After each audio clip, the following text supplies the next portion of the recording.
dari awal sebagai lawyer ya, sebagai kuasa hukum daripada teman-teman korban ya, korban dari Mimiles ini, saya kan paham sekali bagaimana alur peristiwa hukum, ya toh, terus rekam jejak daripada apa yang sudah dilakukan oleh Sanjay. Saya yakin dari awal bahwa persoalan yang dianggap selesai di Surabaya itu tidak ada kaitan dengan persoalan yang kami laporkan di Polda Metro Jaya. Ini tindakan perbuatan hukum yang berbeda, lokus deliktinya juga berbeda, kerugiannya juga berbeda, korban juga orang yang berbeda. Nah, makanya saya sepakat dengan Polda Metro Jaya ya, bahwa ini bagian daripada satu perbuatan hukum, satu kejahatan yang dibuat oleh seseorang, yang dilakukan oleh Sanjay itu, ini berulang kali. Jadi ini bukan persoalan sekali. Makanya saya rasa polisi juga mengerti itu. Ya.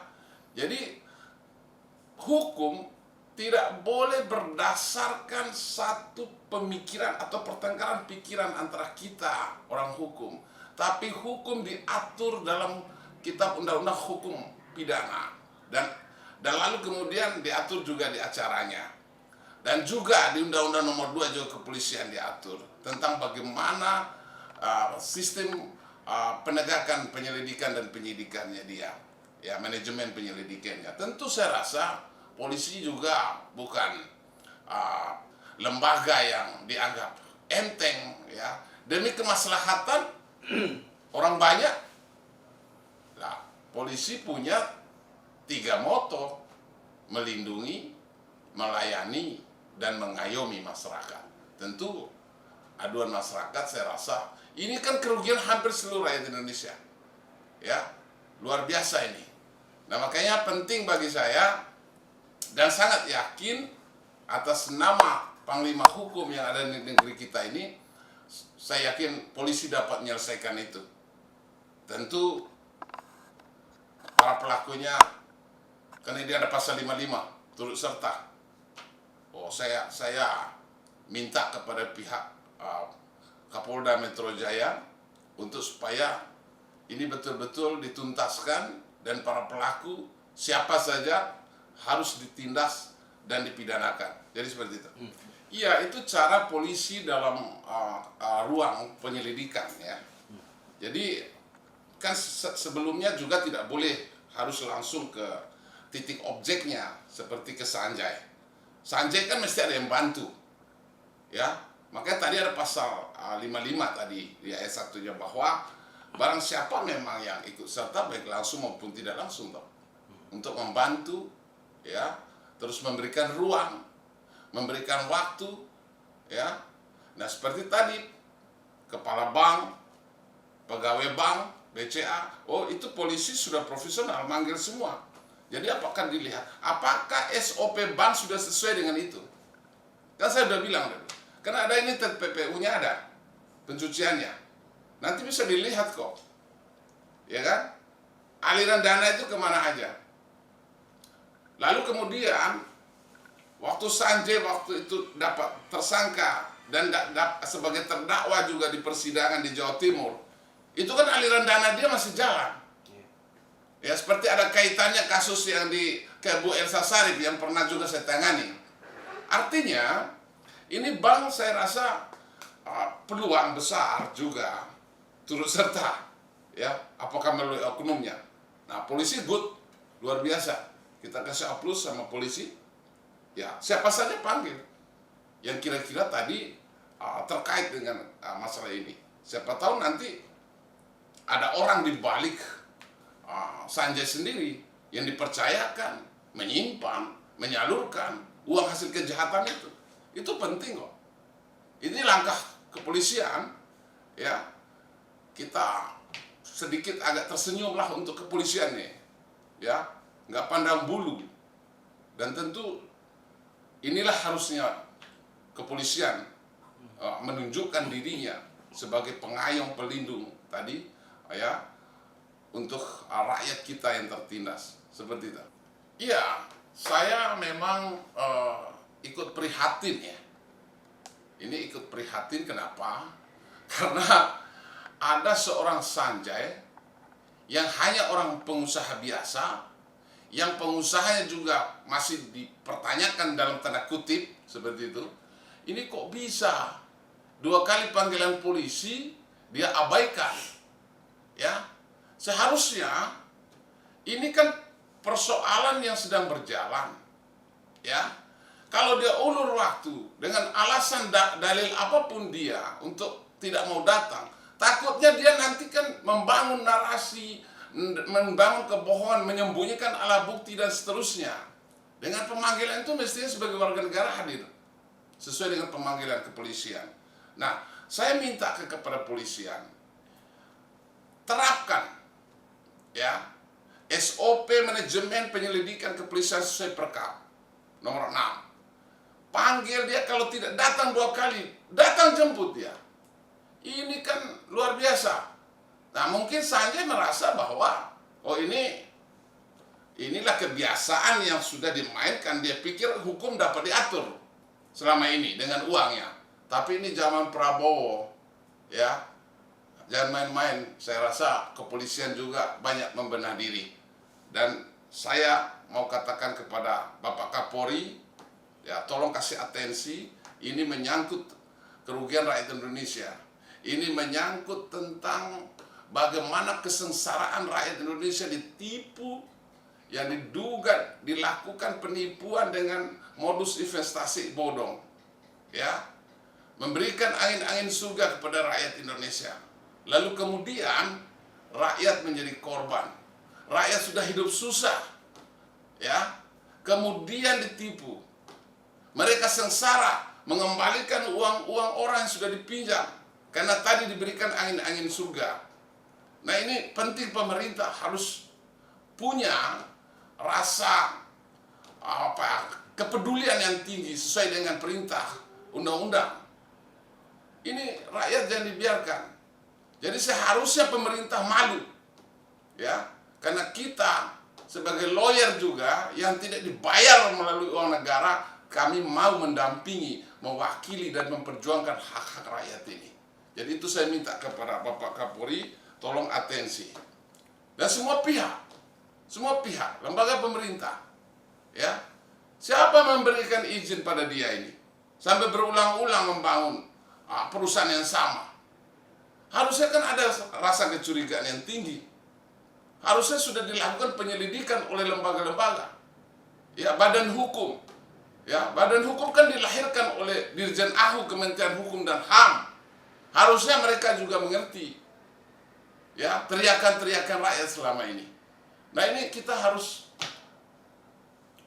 dapat, ya, diberikan oleh pemerintah rasa keadilan sesuai dengan sumpah jabatannya Bapak Presiden, Bapak Kapolri, dan semuanya, ya, karena rakyat sudah bayar pajak taat kok.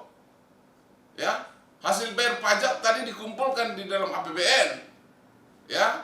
Lalu kemudian pembiayaan juga untuk sistem kerja dari semua lembaga. Nah, pemerintah sudah mengut pajak, rakyat taat pajak, pada bagian lain dia ditipu karena hanya untuk menyambungkan kehidupannya, untuk membuat dirinya sejahtera di dalam negerinya sendiri. Tiba-tiba datang orang bangsa lain, ya, menjadi warga negara kita, modus untuk usaha membangun tadi kemaslahatan umat. Tiba-tiba umat kita, ya, lebih kejam daripada zaman kolonial saat itu. Jadi itu maksud saya. Jadi ini penting sekali, ya. Polisi wajib tindak tegas siapa saja, tidak boleh lagi diulur. Bila dia tidak datang dipanggil secara patut dan sah secara hukum, jemput. Berarti dia sudah terganggu, dia sudah ternampak, dia punya kesalahan, dia ada rasa ketakutan. Ya, dipanggil sama pihak penegak hukum kok banyak alasannya. Apa alasannya? Ya, kita juga penting untuk tahu sampai kapan Sementara rakyat tadi ini butuh perjuangan sendiri. Mana ada negara bantu. Orang berjuang ini, ya, mencari rasa keadilan di negeri ini, itu dia harus ngutang. Untung aja kita ini tidak memungut biaya, ya.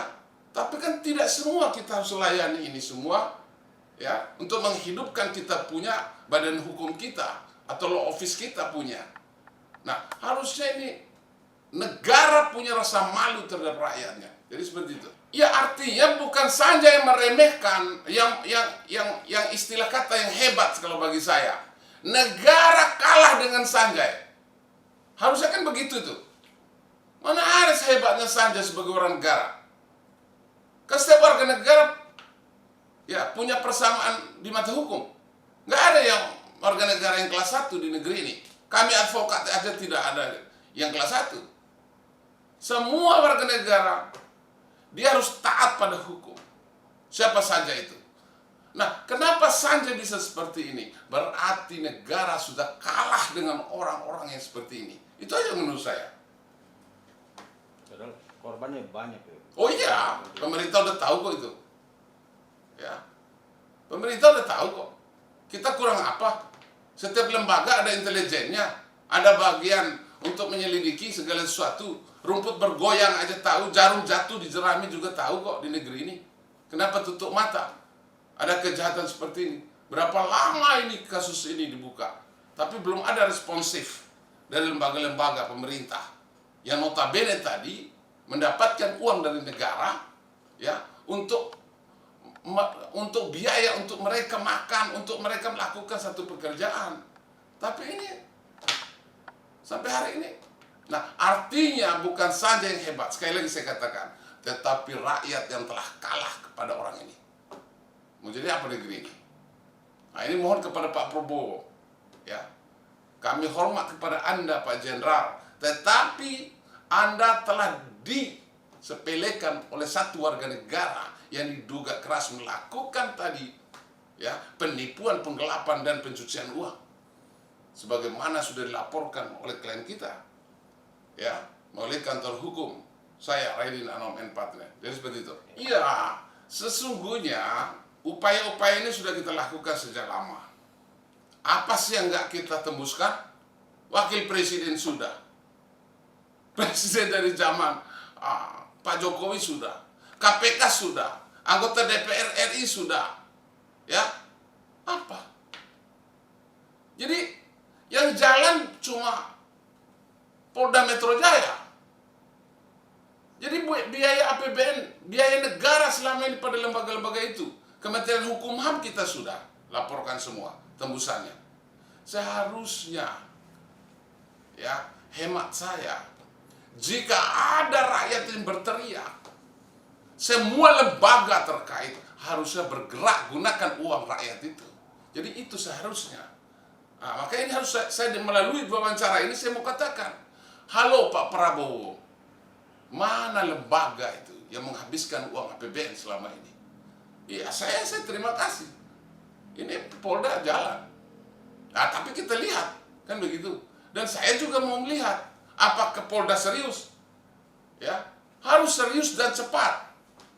Kalau tidak cepat, serius juga percuma. Sebab nanti akan berpotensi orang akan menghilangkan barang bukti dan melakukan pelarian.